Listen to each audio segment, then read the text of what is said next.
नमस्कार, मैं सुनीता गुदारा, मेरे YouTube चैनल पर आपका स्वागत है। आज हम कक्षा 11 पुस्तक आरोह है कि अध्याय 1 प्रेमचंद जी की कहानी नमक का दरोगा का अध्ययन करेंगे।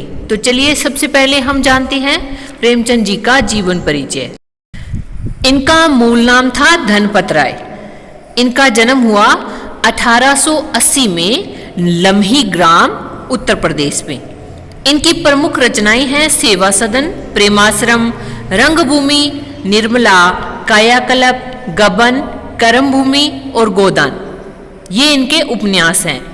सोजे वतन, मानसरोवर 8 खंड, गुप्तधन ये इनके कहानी संग्रह है। करबला, संग्राम, प्रेम की वेदी ये इनके नाटक हैं। कुछ विचार, विविध प्रसंग इनके निबंध संग्रह हैं। इन्होंने बहुत सारे उपन्यास और कहानियां लिखी, जिनमें से नमक का दरोगा जो कहानी है इसका प्रकाशन हुआ था 1914 में। ये आदर्शोन्मुख यथार्थवाद पर आधारित कहानी है, यानी इसमें एक आदर्श को दर्शाया गया है। इसमें धन के ऊपर धर्म की जीत बताई गई है। तो चलिए पढ़ते हैं नमक का दरोगा कहानी।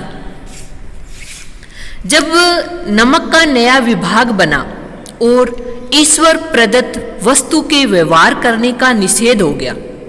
ईश्वर प्रदत्त का मतलब है जो वस्तु हमें ईश्वर से प्राप्त हुई है उसका निषेध हो जाना, उसकी मनाही हो जाना, तो लोग चोरी छिपे इसका व्यापार करने लगे। अनेक प्रकार के छल प्रपंचों का सूत्रपात हुआ। कोई घूस से काम निकालता था, कोई चालाकी से। अधिकारियों के पो 12 थे। पो 12 होना का अर्थ है सभी ओर से जीत होना। ये एक मुहावरा है। पटवारीगिरी का सर्व सम्मानित पद छोड़ छोड़कर लोग इस विभाग की बरकंदाजी करते थे। बरकंदाजी करना मतलब बंदूक लेकर के सिपाही की तरह चौकीदारी करना। यानी लोग चौकीदारी क्यों करने लगे थे नमक के विभाग की? क्योंकि नमक जो है वह छल कपट से बिकने लगा था, चोरी छिपे बिकने लगा था। इसीलिए लोग क्या है इसमें पैसे कमाना चाहते थे। इसके दरोगा पद के लिए तो वकीलों का भी जी ललचाता था। यह वह समय था जब अंग्रेजी शिक्षा और ईसाई मत को लोग एक ही वस्तु समझते थे। फारसी का प्राबल्य था, यानी फारसी भाषा है वो अधिक बोली जाती थी।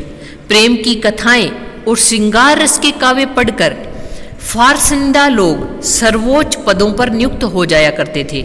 मुंशी वंशीधर भी जुलेखा की विरह कथा समाप्त करके मंजनू और फरहाद के प्रेम वृतांत को, नल और नील की लड़ाई और अमेरिका के आविष्कार से अधिक महत्व की बातें समझते हुए रोजगार की खोज में निकले। उनके पिता एक अनुभवी पुरुष थे। किसके? मुंशी वंशीधर के। समझाने लगे, बेटा घर की दुर्दशा देख रहे हो, ऋण के बोझ से दबे हुए हैं और लड़कियां हैं वह घास फूस की तरह बढ़ती चली जाती हैं।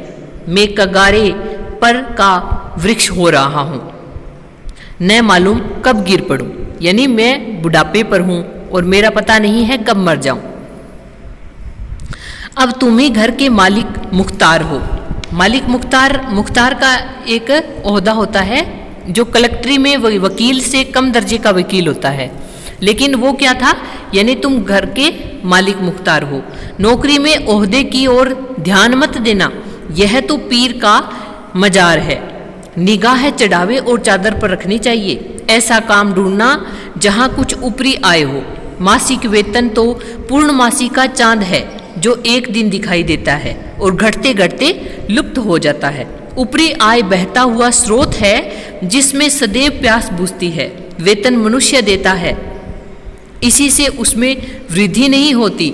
ऊपरी आमदनी ईश्वर देता है, इसी से उसकी बरकत होती है। तुम स्वयं विद्वान हो, तुम्हें क्या समझाऊं? इस विषय में विवेक की बड़ी आवश्यकता है। मनुष्य को देखो, उसकी आवश्यकता को देखो और अवसर को देखो, उसके उपरांत जो उचित समझो करो। गर्ज वाले आदमी के साथ कठोरता करने में लाभ ही लाभ है, लेकिन बेगरज को दाव पर पाना जरा कठिन है। इन बातों को निगाह में बांध लो, यह मेरी जन्म भर की कमाई है। इस उपदेश के बाद पिताजी ने आशीर्वाद दिया। बंसीधर आज्ञाकारी पुत्र थे। ये बातें ध्यान से सुनी और तब घर से चल खड़े हुए। इस विस्तृत संसार में उनके लिए धैर्य अपना मित्र, बुद्धि अपनी पथ प्रदर्शक और आत्मबल ही अपना सहायक था। लेकिन अच्छे शकुन से चले थे। जाते ही जाते नमक विभाग के दरोगा पद पर प्रतिष्ठित हो गए। वेतन अच्छा और ऊपरी आय का तो ठिकाना ही न था। वृद्ध मुंशी जी को सुख संवाद मिला तो फूले न समाये। महाजन कुछ नरम पड़े। कलवार की आशालता लहलहाई। पड़ोसियों के हृदय में सूल उठने लगे। कलवार का अर्थ होता है शराब बेचने वाला। तो यहाँ जो वंशीधर के पिताजी समझाते हैं कि निगाह है, जो नौकरी है वो तो पीर का मंजार होती है, और निगाह है वो चढ़ावे और चादर पर रखनी चाहिए। यानी जो ऊपरी आय होती है, जैसे कोई रिश्वत देता है और देता है, अपने काम के लिए पैसे देता है, तो उनके पिताजी का कहना था कि वो जरूर लेना चाहिए। और जो मासिक आय है वो तो पूर्णिमा का चांद है, जो एक दिन दिखाई देता है उसके बाद दिखाई नहीं देता है। यानी मासिक वेतन तो महीने के बाद मिलेगा और वो भी थोड़ा बहुत मिलेगा, लेकिन ऊपरी आय जो होती है उससे घर है वो अच्छी तरह से चलता है। यानी उनका कहने का मतलब था कि तुम ऐसी नौकरी देखना, पद को मत देखना, बल्कि ऐसी नौकरी देखना जिससे ऊपरी आय अधिक हो, यानी जो जिससे हमें रिश्वत मिले और मिले। तो ऐसे इस तरह से पिताजी है वो अपने अनुभव बता रहे हैं। तो आगे है, जाड़े के दिन थे और रात का समय। नमक के सिपाही चौकीदार नशे में मस्त थे, यानी उन्होंने शराब पी रखी थी। मुंशी वंशीधर को यहाँ आए अभी 6 महीने से अधिक न हुए थे, लेकिन इस समय थोड़े समय में ही उन्होंने अपनी कार्यकुशलता और उत्तम आचार से अफसरों को मोहित कर लिया था। अफसर लोग उन पर बहुत विश्वास करने लगे। नमक के दफ्तर से 1 मील पूर्व की ओर जमुना बहती थी। उस पर नावों का एक पुल बना हुआ था, नावों का पुल। दरोगा जी किवाड़ बंद किए मीठी नींद में सो रहे थे।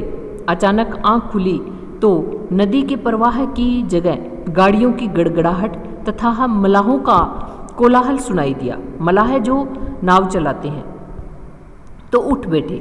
इतनी रात गए गाड़ियां क्यों नदी के पार जाती हैं? अवश्य कुछ न कुछ गोलमाल है। तर्क ने भरम को पुष्ट किया। वर्दी पहनी, तमचा जेब में रखा और बात ही बात में घोड़ा बढ़ाए हुए पुल पर आ पहुंचे। कौन आ पहुंचे? वंशीधर। गाड़ियों की एक लंबी कतार पुल के पार जाती दिखी। डांट कर पूछा, किसकी गाड़ियां हैं? थोड़ी देर तक सन्नाटा रहा।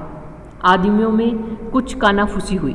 तब आगे वाले ने कहा, पंडित अलोपीदीन की। कौन पंडित अलोपीदीन? दातागंज के। मुंशी वंशीधर चौंके। पंडित अलोपीदीन इस इलाके के प्रतिष्ठित जमींदार थे। लाखों रुपए का लेन देन करते थे। इधर छोटे से बड़े कौन ऐसे थे जो उनके ऋणी न हो? व्यापार भी बड़ा लंबा चौड़ा था। बड़े चलते पुर्जे आदमी थे। अंग्रेज अफसर उनके इलाके में शिकार खेलने आते और उनके मेहमान होते। 12 मास सदाव्रत चलता था। मुंशी जी ने पूछा, गाड़ियां कहाँ जाएंगी? उत्तर मिला, कानपुर। लेकिन इस प्रश्न पर कि इसमें क्या है, सन्नाटा छा गया। दरोगा साहब का संदेह और बढ़ा। कुछ देर तक उत्तर की बाट देखकर वह जोर से बोले, क्या तुम सब गूंगे हो गए हो? हम पूछते हैं इसमें क्या लदा है? जब इस बार भी कोई उत्तर न मिला तो उन्होंने घोड़े को एक गाड़ी से मिलाकर बोरे को टटोला। भरम दूर हो गया। यह नमक के डेले थे। पंडित अलोपीदीन अपने सजीले रथ पर सवार कुछ सोते कुछ जागते चले आते थे। अचानक कई गाड़ी वालों ने घबराए हुए आकर जगाया और बोले, महाराज, दरोगा ने गाड़ियां रोक दी हैं और घाट पर खड़े आपको बुलाते हैं। पंडित अलोपीदीन का लक्ष्मी जी पर अखंड विश्वास था। वह कहा करते थे कि संसार का तो कहना ही क्या, स्वर्ग में भी लक्ष्मी का ही राज्य है। उनका यह कहना यथार्थ ही था। न्याय और नीति सब लक्ष्मी के ही खिलौने हैं, इन्हें वह जैसे चाहते हैं नचाती है।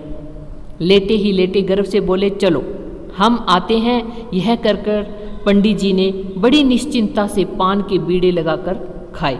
फिर लिहाज ओढ़े हुए दरोगा के पास आकर बोले, बाबूजी आशीर्वाद, कहिए हमसे ऐसा कौन सा अपराध हुआ कि गाड़ियां रोक दी गई? हम ब्राह्मणों पर तो आपकी कृपा दृष्टि रहनी चाहिए। वंशीधर रुखाई से बोले, सरकारी हुक्म। पंडित अलोपीदीन ने हंसकर कहा, हम सरकारी हुक्म को नहीं जानते हैं और न सरकार को। हमारे सरकार तो आप ही हो। हमारा और आपका तो घर का मामला है। हम सभी आपसे बाहर हो सकते हैं। आपने व्यर्थ का कष्ट उठाया। यह तो नहीं सकता कि इधर से जाएं और इस घाट के देवता को भेंट न चढ़ाएं। मैं तो आपकी सेवा में स्वयं ही आ रहा था। वंशीधर पर ऐश्वर्य की मोहिनी वंशी का कुछ प्रभाव न पड़ा। ईमानदारी की नई उमंग थी। कड़क कर बोले, हम उन नमक हरामों में नहीं जो कोड़ियों पर अपना ईमान बेचते फिरते हैं। आप इस समय हिरासत में हैं। आपके कायदे के अनुसार चालान होगा। बस मुझे अधिक बातों की फुर्सत नहीं है। जमादार बदलूसी हैं, तुम इन्हें हिरासत में ले चलो, मैं हुक्म देता हूँ। यानी पंडित अलोपीदीन जो है वो उनको रिश्वत देना चाहते थे और उनको कह रहे थे कि हम घाट के देवता को भेंट न चढ़ावे, ऐसा नहीं हो सकता। घाट का देवता किसको कहा गया है? वंशीधर को।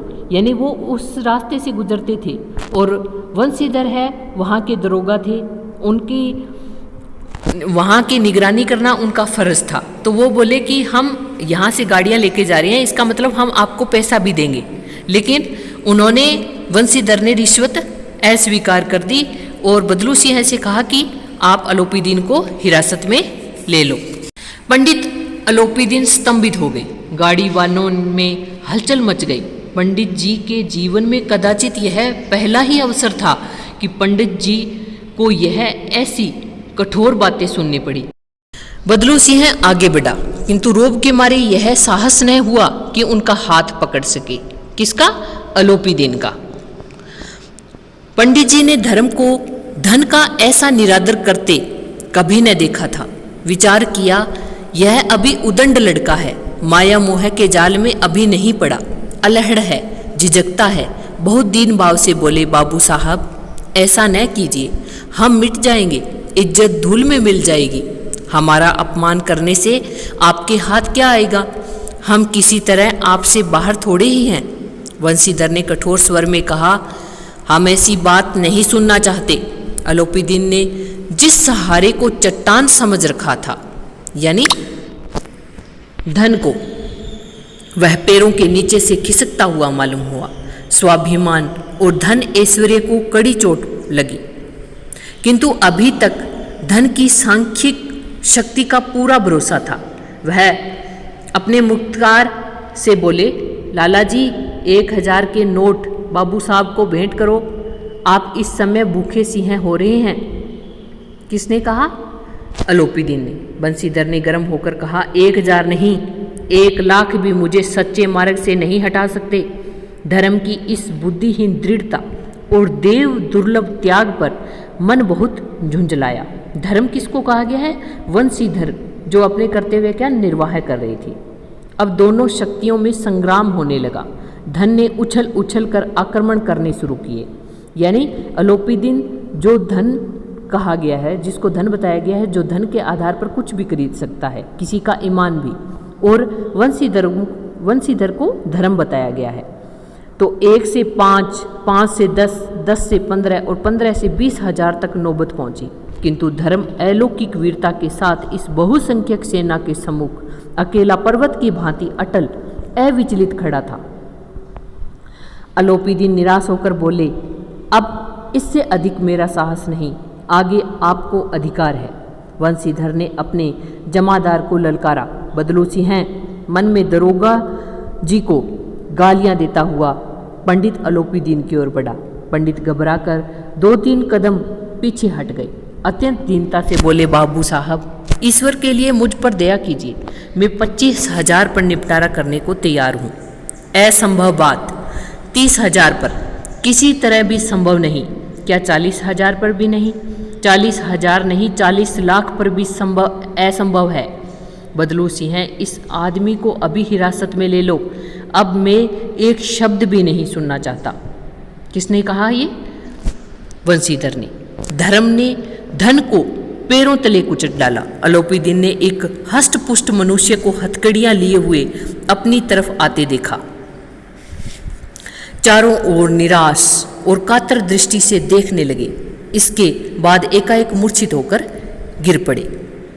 यानी हथकड़ियां लिए हुए आते देखा। किसको देखा था? बदलू सिंह को। बदलू सिंह है वो अलोपीदीन को हथकड़ी पहनाने के लिए आ रहा था। दुनिया सोती थी पर दुनिया की जीभ जागती थी। सवेरे देखिए तो बालक वृद्ध सबके मुंह से यही बात सुनाई देती थी कि जिसे देखिए वही पंडित जी के इस व्यवहार पर टिक्का टिप्पणी कर रहा था। निंदा की बौछारें हो रही थी, मानो संसार से अब पापी का पाप कट गया हो। पानी को दूध के नाम से बेचने वाला ग्वाला, कल्पित रोजनामचे भरने वाले अधिकारी वर्ग, रेल में बिना टिकट सफ़र करने वाले बाबू लोग, जाली दस्तावेज बनाने वाले सेठ और साहूकार, यह सब के सब देवताओं की भांति गर्दनें चला रहे थे। यानी सब लोग उनकी निंदा कर रहे थे। जो खुद भ्रष्ट थे वो सब भी उनकी निंदा कर रहे थे। जब दूसरे दिन पंडित अलोपीदीन अभियुक्त होकर कांस्टेबलों के साथ हाथों में हथकड़ियां, हृदय में गलानी और क्षोभ भरे लज्जा से गर्दन झुकाए अदालत की तरफ चले तो सारे शहर में हलचल मच गई। मेलों में कदाचित आंखें इतनी व्यग्र न होती होगी। भीड़ के मारे छत और दीवार में कोई भेद न रहा। यानी लोग उनको हथकड़ी डाले हुए जिधर से दिख पड़ता था उधर से देख रहे थे। किंतु अदालत में पहुंचने की देर थी। पंडित अलोपीदीन इस अगाध वन के सिंह थे। अगाध वन किसको कहा गया है? अदालत को। अधिकारी वर्ग उनके भक्त, अमले उनके सेवक, वकील मुख्तार उनके आज्ञापालक और अर्दली, चपरासी और चौकीदार तो उनके बिना माल के गुलाम थे। उन्हें देखते ही लोग चारों तरफ से दौड़े। यानी दरोगा जी के सभी जानकार थे और सभी लोगों के साथ पैसों का लेन देन होता रहता था, तो सभी उनके ही थे। यानी अदालत में जो थे, वकील थे, चाहे वो सिपाही थे, सब उनके ही थे। तो और चपरासी और नौकर तो उनके होने ही थे। सभी लोग विस्मित हो रहे थे। विस्मित यानी आश्चर्यचकित होना। इसीलिए नहीं कि अलोपीदीन ने क्यों यह कर्म किया, बल्कि इसीलिए कि वह कानून के पंजे में कैसे आए। ऐसा मनुष्य जिसके पास असाध्य साधन करने वाला धन और अनन्य वाचालता हो, वाचालता यानी अधिक बोलने वाला, वह क्यों कानून के पंजे में आए। प्रत्येक मनुष्य उनसे सहानुभूति प्रकट करता था। बड़ी तत्परता से इस आक्रमण को रोकने के निमित्त यानी कारण वकीलों की एक सेना तैयार की गई। न्याय के मैदान में धर्म और धन में युद्ध ठन गया। वंशीधर चुपचाप खड़े थे। उनके पास सत्य के सिवा न कोई बल था, न स्पष्ट भाषण के अतिरिक्त कोई शस्त्र। गवाह थे किंतु लोभ से डांवाडोल। यानी गवाह तो थे लेकिन उनको भी लालच था। यानी उन गवाहों को लालच था कि कोई उनको पैसे दे दे तो वो क्या है, बदल जाएंगे। यानी अलोपीदीन को वो बेकसूर साबित कर देंगे। तो अलोपीदीन है वो, उसने बहुत सारे वकीलों की एक सेना तैयार कर ली और वकीलों से पूछ रहा था कि मैं किस तरह से बच सकता हूँ, और जितना हो सके उतना पैसा लगाने के लिए तैयार थे। लेकिन वो चाहते थे कि वो इस मुकदमे से बाइज्जत बरी हो जाएं। यहाँ तक कि मुंशी जी को न्याय भी अपनी ओर से कुछ खींचा हुआ दिख पड़ता था। वह न्याय का दरबार था, परंतु उसके कर्मचारियों पर पक्षपात का नशा छाया हुआ था। किंतु पक्षपात और न्याय का क्या मेल? जहाँ पक्षपात हो वहाँ न्याय की कल्पना भी नहीं की जा सकती। डिप्टी मजिस्ट्रेट ने अपनी तजवीज में लिखा, तजवीज यानी राय, पंडित अलोपीदीन के विरुद्ध दिए गए प्रमाण निर्मूल और भ्रामक हैं। ये किसने लिखा था? डिप्टी मजिस्ट्रेट ने। भ्रामक यानी भ्रम पैदा करने वाले। वह एक बड़े भारी आदमी है, यह बात कल्पना के बाहर है कि उन्होंने थोड़े लाभ के लिए ऐसा दुस्साहस किया हो। यद्यपि नमक के दरोगा मुंशी वंशीधर का अधिक दोष नहीं है, लेकिन यह बड़े खेद की बात है कि उसकी उदंडता और विचारहीनता के कारण एक भले मानुष को कष्ट झेलना पड़ा। हम प्रसन्न हैं कि वह अपने काम से सजग और सचेत रहता है, किंतु नमक से मुकदमे की बढ़ी हुई नमक हलानी ने उसके विवेक और बुद्धि को भ्रष्ट कर दिया। भविष्य में उसे होशियार रहना चाहिए। ये किसने लिख दिया? जज ने एक फैसला सुना दिया कि गलती किसकी बताई गई? वंशीधर की। वकीलों ने यह फैसला सुना और उछल पड़े। पंडित अलोपीदीन मुस्कुराते हुए बाहर निकले। सब जन भांधुओं ने रुपयों की लूट की, यानी जो उनके सवजन थे, जो बंधु भाई थे, उन्होंने रुपयों को लूटा। उदारता का सागर उमड़ पड़ा। उसकी लहरों ने अदालत की नींव तक हिला दी। जब वंशीधर बाहर निकले तो चारों ओर से उनके ऊपर व्यंग्य बाणों की वर्षा होने लगी।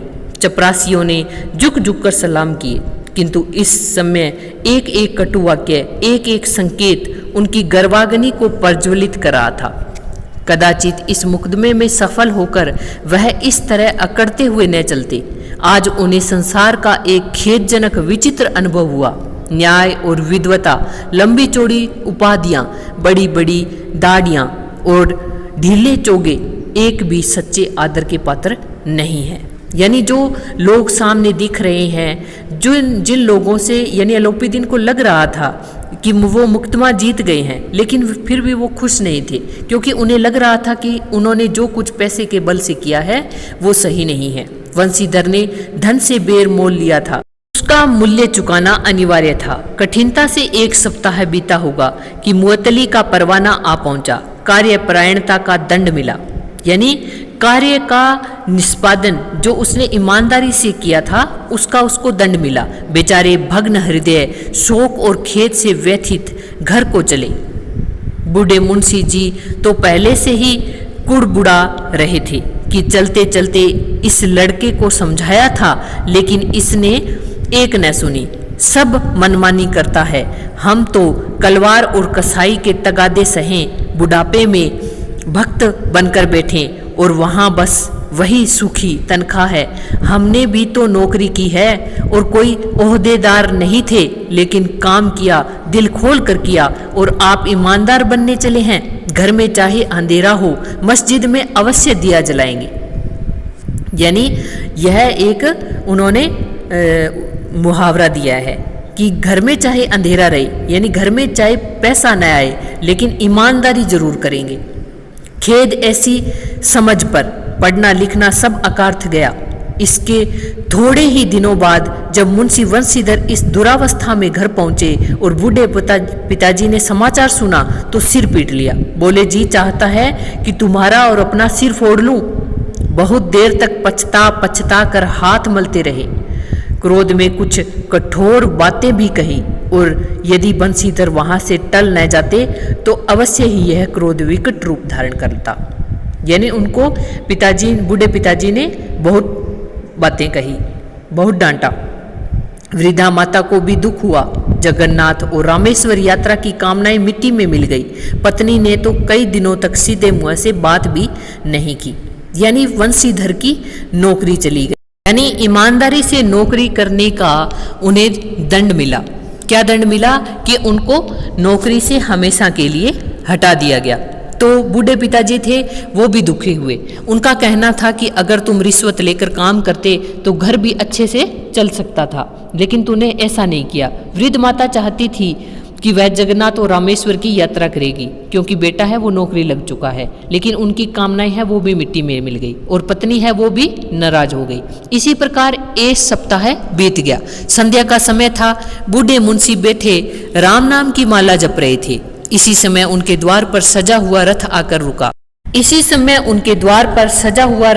रुका। हरे और गुलाबी पर्दे, पछइये बेलों की जोड़ी, उनकी गर्दनों में नीले धागे, सींगे पीतल से जड़ी हुई, कई नौकर लाठियां कंधों पर रखे साथ थे।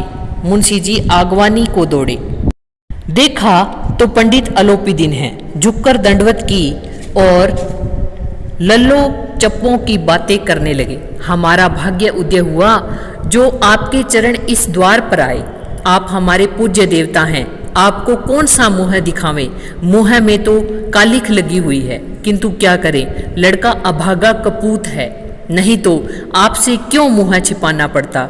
ईश्वर निसंतान चाहे रखे, पर ऐसी संतान न दे। यानी ये किसने कहा? बंसीधर के पिताजी ने अलोपीदीन से कहा। यानी बंसीधर के पिताजी समझते थे कि अलोपीदीन को उन्होंने जेल में भेज करके गलत काम किया है। तो अलोपीदीन ने कहा, नहीं भाई साहब, ऐसा नहीं कहिए। मुंशी जी ने चकित होकर कहा, ऐसी संतान को और क्या कहूँ। अलोपीदीन ने वात्सल्यपूर्वक स्वर में कहा, कुल तिलक और पुरुषों की कीर्ति उज्जवल करने वाले संसार में ऐसे कितने धर्मपरायण मनुष्य हैं जो धर्म पर अपना सब कुछ अर्पण कर सके। पंडित अलोपीदीन ने वंशीधर से कहा, दरोगा जी, इसे खुशामद न समझिएगा। खुशामद करने के लिए मुझे इतना कष्ट उठाने की जरूरत न थी। उस रात को आपने अपने अधिकार बल से मुझे अपनी हिरासत में लिया था, किंतु आज मैं स्वेच्छा से आपकी हिरासत में हूँ। मैंने हजारों रईस और अमीर देखे हैं, हजारों उच्च पदाधिकारियों से काम पड़ा, किंतु मुझे परास्त किया तो आपने।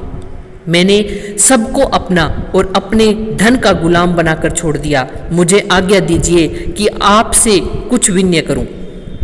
वंशीधर ने अलोपीदीन की को आते देखा तो उठकर सत्कार किया, किंतु स्वाभिमान सहित। समझ गए कि यह महाशय मुझे लज्जित करने और जलाने आए हैं। क्षमा प्रार्थना कर चेष्टा नहीं की, वरन उन्हें अपने पिता की यह ठकुर सुहाती की बात ऐसी प्रतीत हुई। पर पंडित जी की बातें सुनी तो मन की मेल मिट गई।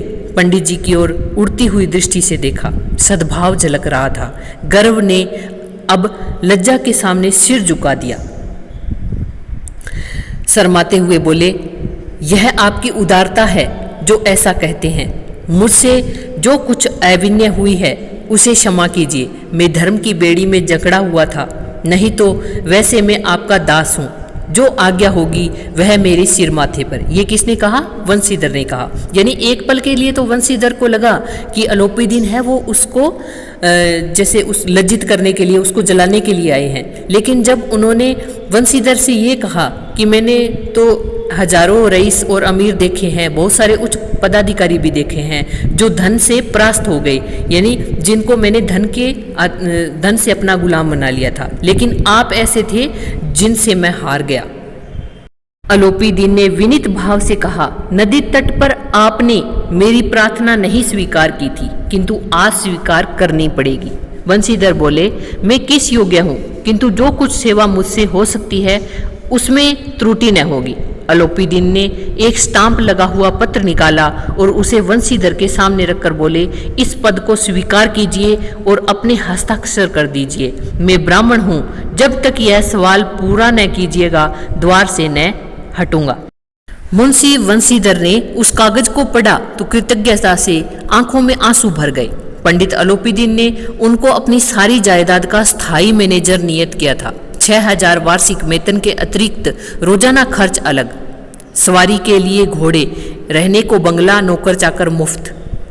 को कंपित स्वर में बोले, पंडित जी, मुझ में इतना सामर्थ्य नहीं कि आपकी उदारता की प्रशंसा कर सकूं, किंतु मैं इस ऐसे उच्च पद के योग्य नहीं हूं। अलोपीदीन हंसकर बोले, मुझे इस समय एक अयोग्य मनुष्य की ही जरूरत है।